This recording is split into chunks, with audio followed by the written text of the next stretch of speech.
My dear sisters and brothers, I want to thank you so much for making the time to listen to me. I thought I would speak to you, especially to the mothers of our country, especially those who believe in prayer, but even those who would like to begin at this time to pray and to believe God. I thought I would talk to you. I know that this is a very difficult time, and it is natural to feel overwhelmed by fear or be scared of this new enemy, the coronavirus. So I was wondering, when many people feel fear, what do you do? Which I believe is happening to not just Ugandans, to the world, because of this new terrible enemy that has come to us. What do you do when you feel that fear? Well, I know that those who know God understand that at a time like that, that's when they run to God. That's when they remember that they are not alone, and they run to God. That's when you pray. And you know that this enemy may be very strong, may really be threatening, but God is even stronger. And that makes you strong. So, I wanted to talk to you. And I thought I would remind women, those of you who remember the times when we were fighting HIV and AIDS in this country, in the late 80s and early 90s. I remember when we started to whistle. I remember when I once visited Masaka in those times during the late 80s. I remember visiting Masaka and finding villages that had literally shut up. They had closed down. Big houses were closed up. And you know, in rural areas, when you find villages silent, it's a scary time. So I remember that time, and parents, you remember that HIV and AIDS used to kill both parents, and in some of those villages, both parents would have died, and children would have been distributed in different homes for the siblings of that particular family to now take care of those children. And it truly was a scary time. So when I was thinking about this new enemy, I remembered that time. What did people do? I remember that women in Uganda mobilized themselves. They supported the grandmothers we found in these homes, some of whom would be hiding because they would think they were cursed, that something terrible was happening to them. And they would be hiding, they wouldn't want to be seen. The grandmothers that would have lost their children, and they had now the little grandchildren holding on to their skirts and feeling lost.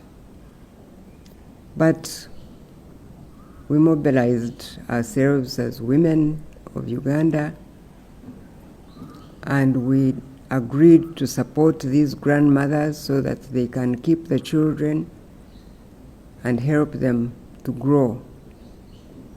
And we started working together to ensure that those grandmothers will find support in their villages so that food can be grown in the land, so that there would be food for those families. So I wanted to mobilize women, and not only women, but even spiritual leaders of our homeland, and to remind them that they should not rest, but that they should continue to pray unceasingly and continue to galvanize people and communities to pray against this enemy. I wanted to ask them not to wait for Sunday every week or wait for the church buildings to open up again, but to remember that we are the church and we can pray wherever we are. God is there. In our homes, God is there. And to continue to strengthen our communities and to strengthen the families, to pray and to stand with our God. To the women of Uganda, I wanted to remind you all that you are the mothers of this nation, and that you are the custodians of these families of our homeland. So in addition to prayer, I wanted to ask you to go further and fast.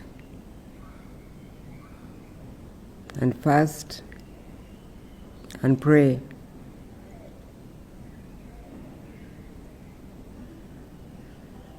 But you also have to begin by ensuring that you listen to what the President has been telling you all these days.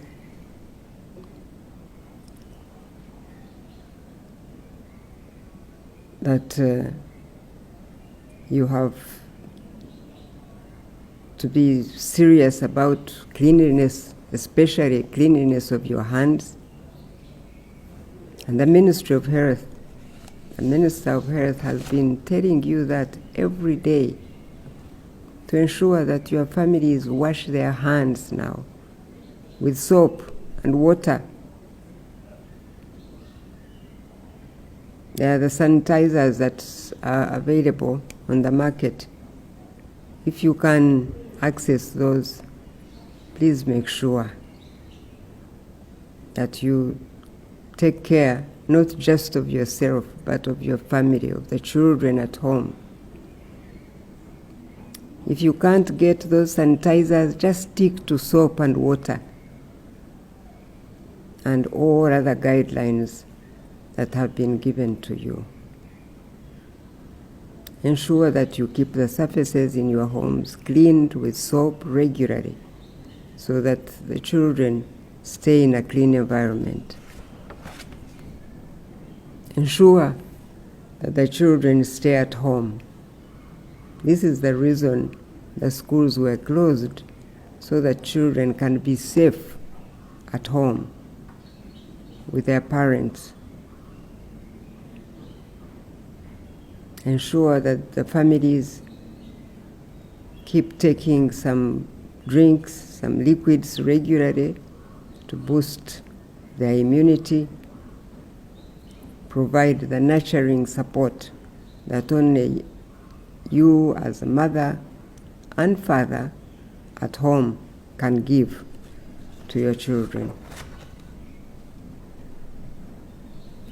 So, going back to what I was saying about prayer, I wanted to ask you to stand together now as mothers of Uganda, to not only pray, but to fast. The Bible tells us about the story of Queen Esther in the book of Esther in the Bible, who, when her people were faced with a life-threatening situation, she mobilized her people to fast for 3 days. And they did. And God rescued them. So, let's remember that our country now is at war. And we have a duty as mothers to uphold our country in prayer.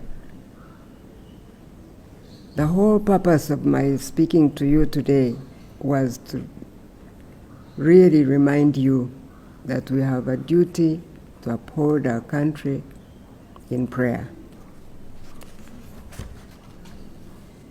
God has not forgotten us. He hears and He listens to His people. He will hear if we call on His name. He gave us a promise in 2 Chronicles chapter 7 verse 14. He said that those who are called by His name, that if they humble themselves and pray and seek His face and repent from their wicked ways, that He will hear from heaven and He'll forgive their sins and He will heal their land. Let's take God at His own word. Let's believe Him. And let us not give God rest until He answers our prayers. Those of you who read the Bible can remember the story of Jacob. Jacob struggled with God. In Genesis 32 verse 24, Jacob wrestled with an angel until daybreak. Then the angel said to Jacob, he said, "Let me go."